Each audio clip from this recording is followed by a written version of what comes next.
ఏం చెప్పినా నేను అన్నీ ఏది చేయలేదు కాబట్టి ఇవన్నీ కూడా ప్రజలకు ఇవాళ విజువల్స్ వీడియోల రూపంగా చెప్పడం మూలంగా తెలిసిపోతూ ఉన్నది. దీన్ని ఎట్లన్నా కానీ డైవర్ట్ చేయాలి. అది రేవంత్ రెడ్డికి వెన్నెతో పట్టిన విద్య మనం చూస్తూనే ఉన్నాం. ఈ రైతులకు అర్థమైపోయింది, ఆ రైతుల దృష్టిని మర్చాలి దీని నుంచి అని చెప్పి దీనికి పోటీగా వాళ్ళు రైతు సమ్మేళనాలను పెట్టి వాళ్ళు కూడా వరంగల్నే మీటింగ్ పెట్టి 2 మంత్రుల్ని పంపించారు. అదే రోజు మా సభలకు 20,000 మంది వస్తే ఆ సభకు 2,000 మంది కూడా లేరు.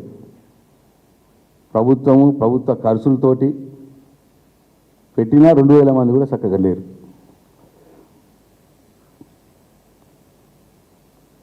అయితే ఇక దీన్ని ఏం చేయాలి మరి అని కేటీఆర్ ఏమో రైతుల పక్షాన ప్రశ్నలు వేస్తే, రైతుల పక్షాన అడిగితే, వీళ్ళేమో మంత్రులు, ఎమ్మెల్యేలు, ఎమ్మెల్సీలు హడావుడిగా ప్రెస్ మీట్లు పెట్టి తిట్ల దండకం పెట్టుకున్నారు.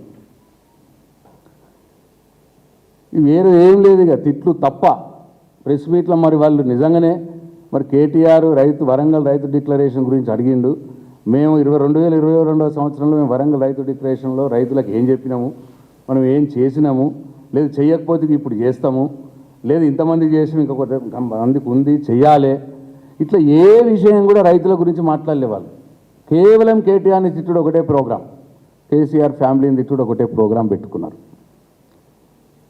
ఇది కూడా మనందరం కూడా చూసినాం.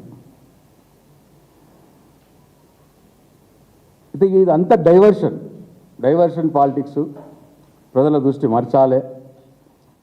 చివరికి నాకు ఇప్పుడే తెలిసింది ఏంటంటే,